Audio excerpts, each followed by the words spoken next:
Assalamualaikum warahmatullahi wabarakatuh.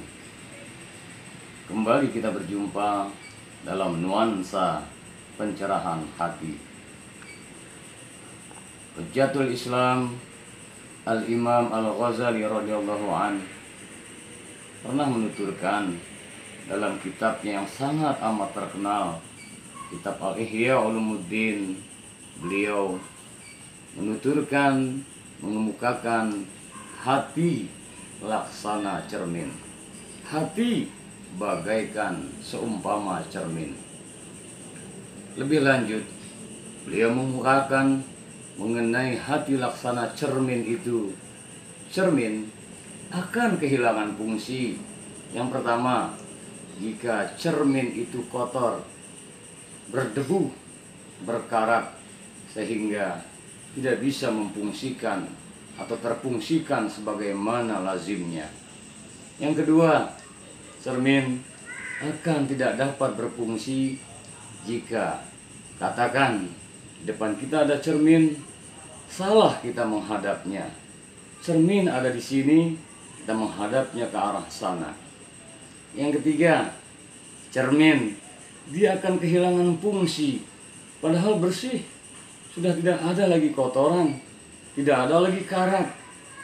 Tepat kita menghadapnya, namun amat sangat disayangkan antara barang benda atau katakan kita dengan cermin ada hijab, dinding, penghalang antara kita dengan cermin. Yang keempat, cermin tidak akan bisa berfungsi sebagaimana lazimnya. Kenapa? Yang kita ingin lihat bukan bahagian depan kita, tapi belakang kita.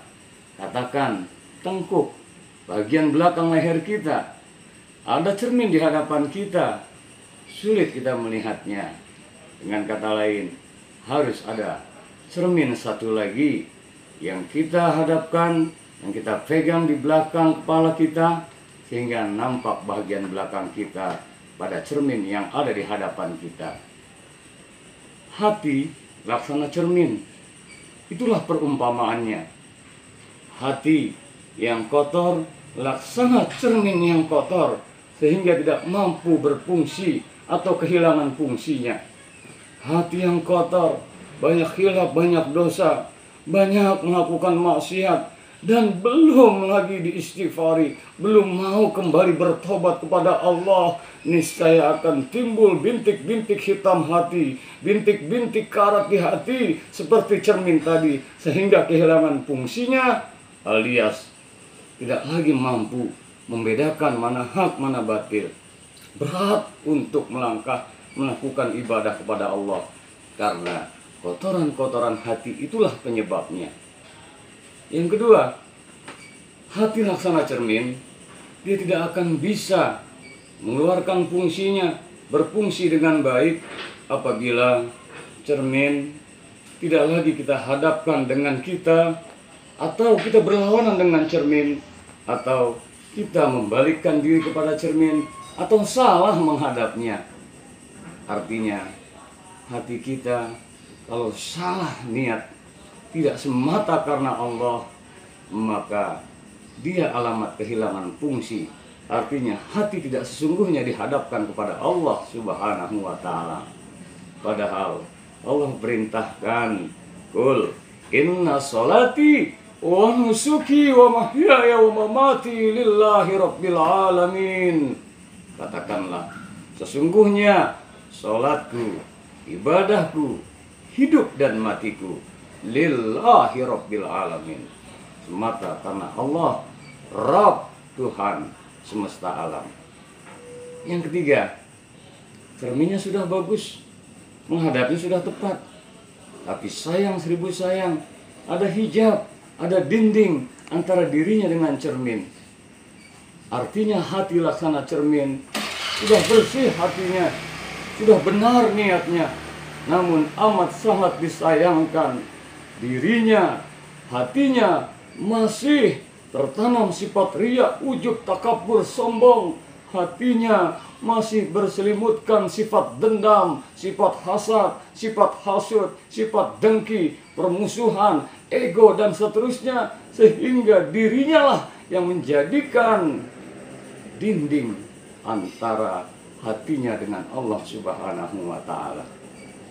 Yang keempat, hati laksana cermin. Yang ingin dilihat bagian belakang, dia harus ada alat bantu cermin satu lagi. Dengan kata lain, dalam konteks hati laksana cermin ini, kita sudah menghadapnya dengan benar. Tak ada lagi dinding, kemudian cerminnya pun bagus, maka tetap kita tidak bisa melihat bagian belakang kita. Artinya, tambah lagi cermin. Dalam hidup ini tidak cukup mengandalkan kesucian hati. Kita sudah bagus untuk banyak mohon ampun, kita sudah bagus niat lillahi ta'ala, sudah hilang segala penyakit hati. Namun jangan sampai fala tuzakku anfusakum, janganlah kamu mengatakan pada dirimu, beranggapan suci atas dirimu sendiri.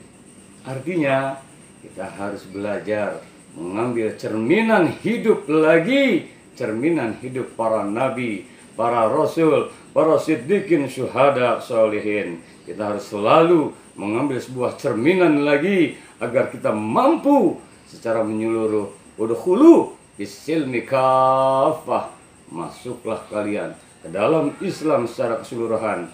Cermin yang satu lagi itu adalah kita harus mampu banyak muhasabah, introspeksi dengan menteladani Rasulullah Al-Mustafa, Nabi kita Muhammad Sallallahu Alaihi Wasallam.